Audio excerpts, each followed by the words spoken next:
everyone, I am Pooja Gandhi, Chartered Accountant and Company Secretary. On ACCA side, I have cleared SBR. I am teaching strategic business reporting in VSmart Global along with मैं corporate में काम भी करती हूँ. तो आप यहाँ मेरे साथ सिर्फ एग्जाम रिलेटेड थ्योरी नहीं बल्कि रियल लाइफ में किस तरीके से फाइनेंशियल रिपोर्टिंग में ये स्टैंडर्ड्स अप्लाई होते हैं, किस तरीके से इसे इंटरप्रेट किया जाता है, वो भी साथ में समझेंगे. So in this series where we will be building SBR step by step in days और आईएफआरएस को real life Indian and global case laws के साथ कनेक्ट करते हुए, so that you not only clear your SBR paper but साथ ही साथ आपको ये भी समझे कि किस तरीके से exactly financial reporting is very crucial element in your professional life और आप सही तरीके से अपनी टेक्निक्स अप्लाई कर सके, अपने कॉन्सेप्ट अप्लाई कर सके. तो to start with this series सबसे पहले मैं ये वीडियो लेकर आई हूँ to tell you about what exactly SBR is. ये सब्जेक्ट में क्या रिक्वायरमेंट है, आपको क्या चीजें पूरी करनी है, आपसे क्या एक्सपेक्टेशंस है, इंस्टीट्यूट की क्या एक्सपेक्टेशंस है, सब कुछ ये वीडियो में कवर किया हुआ है. So now to start with, as I told you कि basically SBR is fully case study based paper. Okay. तो अब जब मैं बात करूँ कि पूरा केस स्टडी बेस्ड पेपर है, यानी यहाँ पर क्या होता है ना, ये 100% डिस्क्रिप्टिव पेपर होता है. प्लस आपसे ये नहीं एक्सपेक्ट करा जाता है कि आपको केस लॉ दिया हुआ और आपको प्रोविजंस अप्लाई करना है या आईएफआरएस या जो आईएएस एप्लीकेबल है सिर्फ उतना लिख कर जाना है. आपसे ये एक्सपेक्ट किया जाता है कि by applying your techniques, by applying your provisions of IFRS and IAS जो आपने समझा है, आपको कंक्लूजन बताना है, आपको अपना प्रोफेशनल जजमेंट देना है, आपको इंटरप्रीट कर ये बताना है कि यार एग्जैक्टली इसमें होना क्या चाहिए. आपको ये सारी चीजें करनी है. तो बेसिकली अगर आपको कोई केस दिया और आप उस पर करेक्ट प्रोविजन पे लिख कर आ गए तो आपको उसके मार्क्स इतने नहीं मिलेंगे जितने आपको इस चीज के मिलेंगे कि वो प्रोविजन को अप्लाई कर आपने क्या एनालिसिस करा और आपको इवैल्यूएशन का उसके मार्क्स आपको यहाँ पर ज्यादा मिलते हैं. So this is about SBR. Different क्या है FR और SBR में? So FR is a subject that you have it in a skill level, जहाँ पे 60 marks is MCQs and 40 marks is descriptive. But वहाँ पर करना कि it is more about number crunching, direct questions. आप provisions में लिख कर आ जाओ तो आपको marks मिल जाते हैं. ये 40 marks वाला portion. बचा हुआ 60 marks is purely MCQs, तो वहाँ पर वो चीज हो जाती है. But in case of SBR यहाँ पर it is descriptive. आपको अपने judgments apply करने होते हैं, आपको justify करना होता है कि अगर आप वो particular आईएफआरएस या आईएएस यूज कर रहे हो तो क्यों कर रहे हो, उसका क्या सिनेरियो जो वो ये पर्टिकुलर केस में एप्लीकेबल होगा, ये सब कुछ आपको एसबीआर पेपर में बताना होता है. Then comes कि exactly what ACCA actually wants from you. SBR paper में आपसे एक्सपेक्टेशंस क्या होती है, that you have to think like a professional. For example अगर आपको कोई केस दिया हुआ है, वहां पर ना लास्ट में आपको बताया जाता है कि वो केस में आपका रोल क्या है. तो फॉर एग्जाम्पल आपको बोला गया है कि आप इंडिपेंडेंट इवैल्यूएटर हो. Now being a independent evaluator, आप वो पर्टिकुलर सिनेरियो में जो आपको दिया गया है उसमें आप क्या करोगे, आपका जजमेंट क्या होगा, आप अपने सारे आईएफआरएस और आईएएस के जो भी आपने ज्ञान प्राप्त करा है उसका आप किस तरीके से अप्लाई कर रहे हो, इस चीज के आपको एसबीआर में मार्क्स मिले जाते हैं. And you know what, 100 marks में से 4 मार्क्स जो क्वेश्चन 2 में 2 मार्क्स और क्वेश्चन 4 में 2 मार्क्स, आपको ये 4 मार्क्स प्योरली सिर्फ इसीलिए मिलते हैं कि आप किस तरीके से अपने आंसर को प्रेजेंट कर रहे हो, किस तरीके से आप कम्युनिकेट कर रहे हो, किस तरीके से आपने एनालिसिस करा, सिर्फ इसके प्योरली 4 मार्क्स फ्री के मिलते हैं. ठीक है. नाउ कमिंग सिलेबस वाइज, तो बेसिकली मैंने क्या करा, एसीसीए के सिलेबस को 7 पोर्शन में डिवाइड करा हुआ है. Of course this all is coming from ACCA source. अगर मैं आपको सोर्स की बात करूं तो 7 पोर्शन में डिवाइड करा है. So first is ethics and professional principles. तो ये जहां पर मैं आपको एथिक्स एंड प्रोफेशनल प्रिंसिपल्स की बात करती हूँ, ये ना आपको सेक्शन ए, तो जो आपका एसबीआर का पेपर होता है वो 2 सेक्शंस में डिवाइडेड होता है, मैं आगे कवर करूंगी. तो जो आपका फर्स्ट सेक्शन है दैट इज सेक्शन ए, उसका question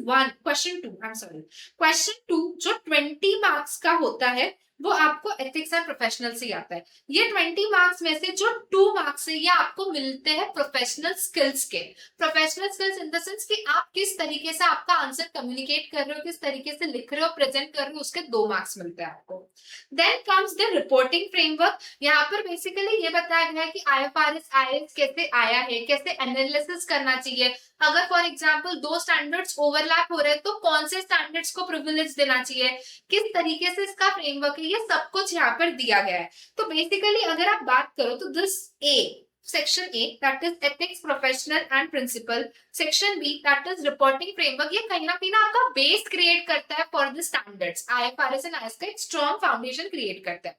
then comes the other two section that is section C reporting and performance and section D group entities. ये ना कहीं this is technical, this is purely technical heart of SBR. आप ऐसे समझो इसमें सारे standards covered है। यहाँ पर ना मैंने नीचे सारे स्टैंडर्ड्स कवर करे हैं, जैसे एरिया सी जो आपका रिपोर्टिंग परफॉर्मेंस है, that is reporting financial performance है, जहां पर आपके रेवेन्यू हो गया, लीजेस हो गया, शेयर बेस्ड पेमेंट हो गया, एम्प्लॉय पर मुझे कभी चलना है तो हाउ विल आई मूव। तो ऑफकोर्स आपको एथिक्स करने की, ethics is the priority because 20 marks आपके वहां कवर हो जाते हैं। देन ऑफकोर्स ग्रुप एंटिटीज आप छोड़कर नहीं जा सकते हो। रिपोर्टिंग परफॉर्मेंस में आई नो आप बोलोगे कि मैम इसमें तो इतना सारा है, बट अगर सब कुछ इंपॉर्टेंट है फ्रॉम एग्जाम पर्सपेक्टिव पर प्रायोरिटी वाइज बात करो तो of course you should know revenue, you should know leases, you should know financial instrument. तो ये सारे टॉपिक्स डिटेल में मेरे next revision videos and fast track videos जो यूट्यूब पर आएंगे उस पर आपको मिलेंगे। But right now I am just trying to give you कि एग्जैक्टली एसबीआर में है क्या और किस तरीके से पेपर होता है।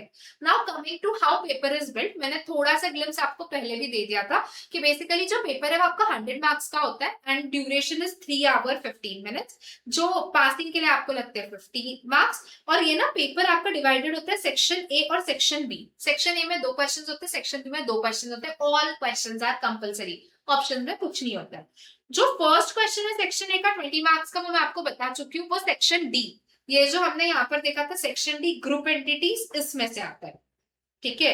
और जो सेकंड है दैट इज 20 मार्क्स का, वो मैंने आपको बताया था यहाँ पर जाकर कि एथिक्स एंड प्रोफेशनल प्रिंसिपल्स में से आता है, जिसमें से आपको 2 मार्क्स प्रोफेशनल स्किल्स के मिलते हैं, that is based on your communication, आपने किस तरीके से लिखा है, प्रेजेंटेशन, आपकी राइटिंग स्किल्स, आपने किस तरीके से अपने आंसर्स को इंटरप्रेट करके बताया, उसको लेकर प्योरली 2 मार्क्स मिलते हैं। देन कम सेक्शन बी, यहाँ पर भी आपके 2 कंपल्सरी क्वेश्चंस है, जिसमें से जो फर्स्ट क्वेश्चन है that can be anything, area C में से आप समझ लो कुछ भी आ सकता है, ठीक है, एरिया सी या इस बच्चे में इसमें से कुछ भी आ सकता है। But area C priority, revenue आ सकता है, लीज आ सकता है, पीपी आ सकता है, या आपको कोई तो छोटा क्वेश्चन शेयर बेस्ड पेमेंट का दे दे वो आ सकता है। And then comes question 4, but this is mandatory कि क्वेश्चन 4 में ना आपसे स्टेक होल्डर पर्सपेक्टिव आपसे हमेशा पूछेंगे कि basically you would have been for example a third party evaluator और एन इंडिपेंडेंट इवैल्यूएटर, तो आपका क्या एनालिसिस होता है, आप कैसे इंटरप्रीट करते हैं, रेशियो एनालिसिस आपसे पूछा जा सकता है, आपका क्या पर्सपेक्टिव होता है with regards to that customer, one of the stakeholder of a company, उस चीज को लेकर, तो ऐसी चीजें आपसे पूछी जाती है। एंड यहाँ पर भी आपको 2 मार्क्स प्रोफेशनल स्किल्स के बेसिस पर मिले जाते हैं ऑन द बेसिस ऑफ कि आप किस तरीके से आपका आंसर लिख रहे हो। तो जब मैंने आपको बताया था कि 100 मार्क्स में से 4 marks is based on your professional skills, तो 2 मार्क्स आपका कवर होता है सेक्शन ए का क्वेश्चन 2 और 2 मार्क्स आपका कवर होता है सेक्शन 4 का question 2। That is purely like based on how you right your answers. अब एग्जामिनर्स की क्या एक्सपेक्टेशंस होती है कि वो आपको कम मार्क्स देगा, तो मैंने आपको बहुत ही स्टार्टिंग में ही बड़े ब्रीफ तरीके से बता दिया था कि कोई केस स्टडी दिया और अगर आपने सिर्फ बता दिया कि हाँ यार आईएफआरएस 15 एप्लीकेबल होता है, ऐसे मार्क्स नहीं मिलेगा। आपको आईएफआरएस 15 अप्लाई करना होगा, आपको बताना पड़ेगा कि किस तरीके से रेवेन्यू रिकॉग्नाइज होगा, point in time revenue recognise होगा या over the period of revenue recognise होगा, ओवर द पीरियड होगा तो कितना अमाउंट कब कौन से साल रिकॉग्नाइज होगा, ये सारी चीजें सही तरीके से आपको एज अ प्रोफेशनल बतानी होगी, तब जाकर आपको यहाँ पर मार्क्स मिलते हैं। अब मैंने यहाँ पर बड़ा ही मिनी सिनेरियो बनाया है, mini scenario when I am saying that this is more about कि समवेयर किस बेसिस पे क्वेश्चंस आते हैं। तो फॉर एग्जांपल मैंने यहाँ पर दिया है कि there is one Aura company, ठीक है, ईयर एंड होता है 31 दिसंबर 2005 पकड़ के चलो, वो सेल करती है सोलार सिस्टम। तो 1 दिसंबर को उसने क्या करा, it agreed to supply solar system plus 3 years of monitoring and maintenance for a bundle of $6 lakh, ठीक है, उसने बंडल गुड दिया, मेंटेनेंस 3 years का मॉनिटरिंग एंड मेंटेनेंस प्लस वो सोलार सिस्टम $6 lakh में। The system was installed on 31 दिसंबर। अब यहाँ पे 31 दिसंबर उसने बोला ईयर एंड, अब 31 दिसंबर को सिस्टम इंस्टॉल हुआ तो उनको रेवेन्यू रिकॉग्नाइज करना पड़ेगा, ठीक है। अगर ये चीजें दोनों सेपरेटली सेल करी होती तो सोल्ड सेपरेटली तो 5,10,000 का सोलार सिस्टम होता और 3 year मेंटेनेंस का 90,000 होता। तो यहाँ पर वो लोग क्या बोल रहे हैं कि भाई जो तुम्हारा सोलार सिस्टम है, ठीक है, अगर तुम इंडिविजुअली लेने के लिए जाते तो भाई वो मिलता है $5,10,000 में। और जो मेंटेनेंस है अगर वो आप अलग से एक्सटेंड करते तो वो आपको कितने में मिलता, उन्होंने बोला 90,000 है, और ये लोग बंडल कितने में आपको दे रहे हैं, 6 लाख में। Is it clear? अब क्या करा है फाइनेंस डायरेक्टर ने, फाइनेंस डायरेक्टर ने क्या करा, 6 लाख पूरा का पूरा 2005 में रिकॉग्नाइज कर लिया। अब जब 31 December is the end of the financial year for that company, उसने पूरा 6 लाख रिकॉग्नाइज कर लिया। Is it correct? The cash is in main job, the cash is in 6 lakh पूरे पूरे आगे, और मेन जॉब इज डन। क्या ये करेक्ट है? और इस वजह से Aura is close to breaching the bank covenant. Is it correct? No. Why? Because इस केस में क्या हो गया कि हमने क्या करा, हमने रेवेन्यू ओवरस्टेट कर दिया। कैसे ओवरस्टेट कर दिया मैम? हम बोलेंगे भाई सोलार सिस्टम तो ठीक है, हमने दे दिया, उसने इंस्टॉल कर दिया, पॉइंट इन टाइम रेवेन्यू है, हमको 5,10,000 तो रिकॉग्नाइज करने ही चाहिए। पर ये जो मेंटेनेंस का रेवेन्यू है गाइस, ये जो मेंटेनेंस का 90,000 का रेवेन्यू है, ये 90,000 का रेवेन्यू उसी पॉइंट का है क्या? नहीं, ये तो period of over the time का है। Over the period of time ये रेवेन्यू रिकॉग्नाइज होना चाहिए। कितने over the period of time? तो यहाँ पर दिया 3 इयर्स का मेंटेनेंस है। तो आइडली ये जो आपके 90,000 है ये 3 साल में डिवाइड होना चाहिए, 1 2 3। करेक्ट? तो जो ये एक साथ 6 लाख रुपए उसने रिकॉग्नाइज कर दिया, वो करेक्ट था क्या? नहीं था। तो अब अगर आप ऐसे क्वेश्चन में डायरेक्टली लिखकर आ जाओगे कि IFRS 15 एप्लीकेबल है, और आप परफॉर्मेंस ऑब्लिगेशन एक्सप्लेन कर दोगे, over the period of time explain कर दोगे, पॉइंट इन टाइम एक्सप्लेन कर दोगे, बट आप ये नहीं बताओगे कि अगर गलत हुआ है तो कैसे हुआ है, करेक्ट कैसे होगा, तो आपको मार्क्स सही से नहीं मिलेंगे। So this is what SBR test with you. आपको सिर्फ IFRS या IS अप्लाई ही नहीं करना है, आपको इंटरप्रीट करके बताना है कि गलत क्या था, कैसे सही होगा, सब कुछ आपको वो आंसर में बताना है। दिस इज जस्ट कि हाउ रेवेन्यू इज रिकॉग्नाइज्ड, यहाँ पर मैंने वो बताया हुआ है। Now poor answers versus high scoring answers.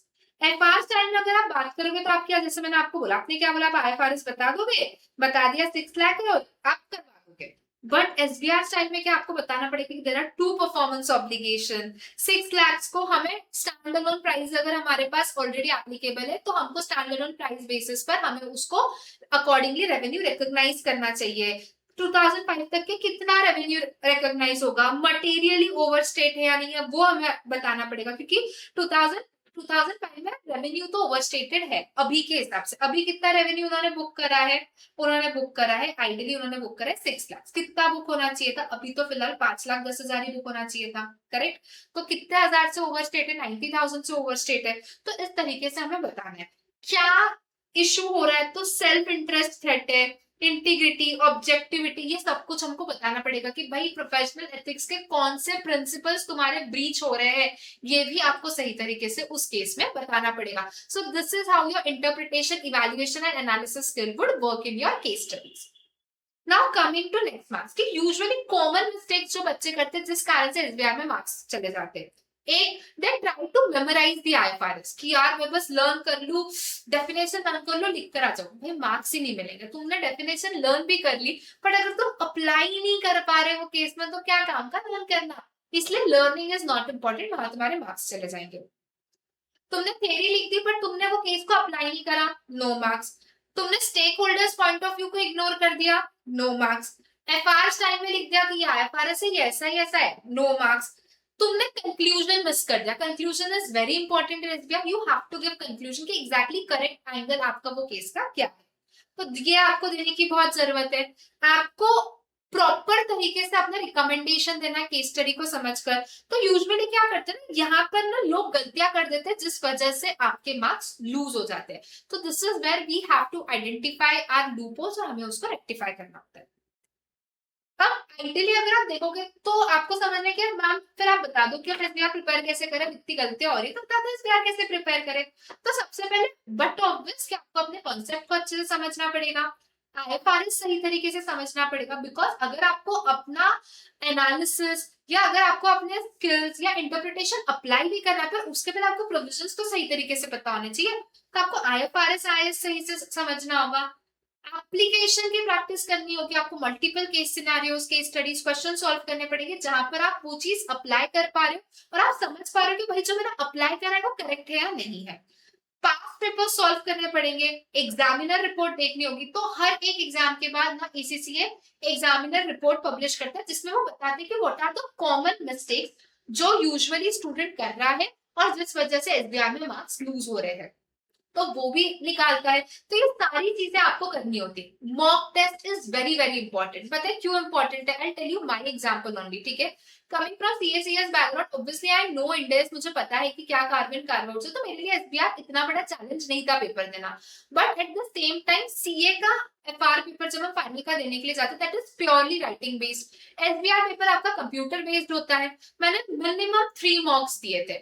No doubt मैंने प्रिपरेशन 1 वीक बिफोर स्टार्ट करा था, बिकॉज ऑफकोर्स जैसे मैंने आपको अपनी स्टार्टिंग इंट्रोडक्शन में बताया कि I am into corporate as well, तो जॉब के साथ it was not much visible, तो मेरी पढ़ने की जो लाइक ओवरऑल पढ़ाई का जो टाइमिंग ड्यूरेशन था वो कम था। बट आई हैव इंश्योर्ड कि मैंने मिनिमम 3 मॉक टेस्ट दी है।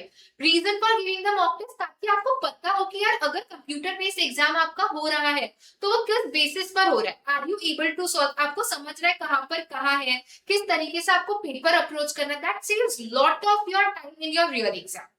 So that is where what I did and which have really helped me to actually ace my exam. आपको पता है मेरे एग्जाम में क्या हो चुका था? मैंने went to the center, क्योंकि अभी ना दिसंबर 25 से ACCA ने ना लाइक होम बेस्ड एग्जाम्स बंद करवा दिए, तो अब आपको सेंटर पे जाकर एग्जाम देनी है।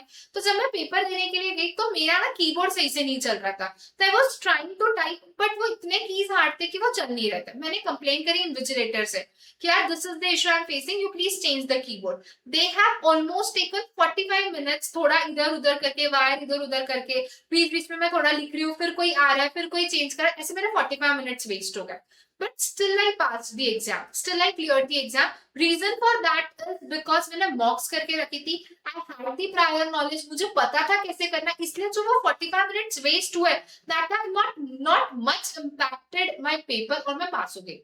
But ideally, अगर आप जब पेपर देने के लिए जाते हो, you should check before paper start, you should check your system, mouse, keyboard सब कुछ बराबर काम कर रहा है नहीं कर रहा है। If it is not keys को लेकर कुछ इशू है, you should tell the invigilators. Invigilators are helpful. कहीं कहीं पर थोड़ा सा इशू हो जाता है, but invigilators are very helpful, they will help you. But ये सारी चीजें पहले ही चेक कर लेनी चाहिए। मुझे ये नहीं पता था कि पहले चेक कर लेना चाहिए। That's why I faced this issue in my first paper जो मैंने एसबीआर का दिया था। आप ये गलती मत करना। तो ये बेसिकली मैंने आपको स्टोरी इसलिए सुनाई टू टेल यू कि बाय मॉक बड़ा इंपॉर्टेंट है। एंड टारगेट रिविजन्स कि यार कौन से एबीसी प्रायोरिटी टॉपिक्स जो रहते हैं उस अकॉर्डिंग आप अपने रिविजन सही से कर रहे हो। This is how you need to prepare SBR. भाई तुमने अगर ये भी सही तरीके से कर लिया ना, मैं आपको बता रही हूँ एसबीआर क्लियर करने से तुम्हें कोई नहीं रोक सकता। एवरीवन फील्स कि SBR is one of the difficult paper, but it is not, because अगर आपको एक्चुअल कॉन्सेप्ट सही से पता हो ना, अगर आपको कॉन्सेप्ट सही से पता हो तो एनालिसिस कर लिख तो आप सही से लोगे। तो that is where this paper is very important. Basically ACCA क्या रिकमेंड करता है, you have a study hub. तो आप स्टडी हब में जा सकते हो। आप स्टडी हब में जाकर आप एसीसीए का एवरीथिंग सब कुछ आप वहां पर देख सकते हो। There is a practice platform that you have access with, जहां पर आप मॉक टेस्ट दे सकते हो। तो प्रैक्टिस प्लेटफॉर्म में ना एसीसीए प्रॉपर तरीके से जैसे एक्चुअल पेपर आते हैं उस तरीके से मॉक्स डिजाइन करती है, जो आपको बैठकर खुद ही देना होता है, same computer environment, same environment में। So that's why you somewhere get a feel कि एक्चुअल पेपर कैसा होगा। टेक्निकल आर्टिकल्स पढ़ने चाहिए, एग्जामिनर रिपोर्ट्स देखना चाहिए, पास्ट एग्जाम क्वेश्चंस देखने चाहिए, बिकॉज इससे क्या होगा ना, यू हैव अ ग्रिप कि एग्जैक्टली क्वेश्चंस कैसे पूछे जाते हैं और आपके आंसर्स की एक्सपेक्टेशंस क्या होती है। मैं आपको बाद में एसीसीए स्टडी हब में डेफिनेटली लेकर जाऊंगी कि आपको कैसे दिखता है। You can just what you can do is कि आपके पास जो लॉगिन आईडी, आपको हर स्टूडेंट का जो आपके पास आपका इंडिविजुअल लॉगिन आईडी पासवर्ड होता है, you can just go to that login ID. वहां पर बड़े ही अच्छे से राइट हैंड साइड में ना एक 3 डॉट्स आता है जहां पर आपको एसीसीए स्टडी हब लिखा हुआ रहता है। You can just click on that, and once you click on that you can easily access any subject study hub. Now going down, now I'll tell you कि how I will be teaching SBR. Of course जैसे मैंने आपको बताया कि मेरे fast track videos भी upload होने वाले हैं जो आपके लिए बड़े हेल्पफुल रहेंगे for your September exams. But what is my technique of teaching you SBR is कि of course I will be teaching you exactly क्या कॉन्सेप्ट है, आईएफआरएस क्या है, इंडेक्स और आईएफआरएस में कौन कौन से जगह पर कनेक्शंस और कहां पर कार्बन कार्बाउट्स है, ताकि आपको दोनों का कॉन्सेप्चुअल क्लैरिटी मिले और इजीली दोनों चीजें अप्लाई कर सको। पर एट द सेम टाइम आपको जो भी इंडियन रिलेटेड केस लॉज और global case loss Why I'm not just saying global case laws? Because students who are watching my videos, specifically the Indian students who are watching my videos, I know कहीं ना एक relatable होता है कि basically सत्यम case लॉ हो गया या maybe Yes Bank case केस लॉ हो गया, how that is I need to interpret with my IFRS technicalities जो मैं समझूंगी।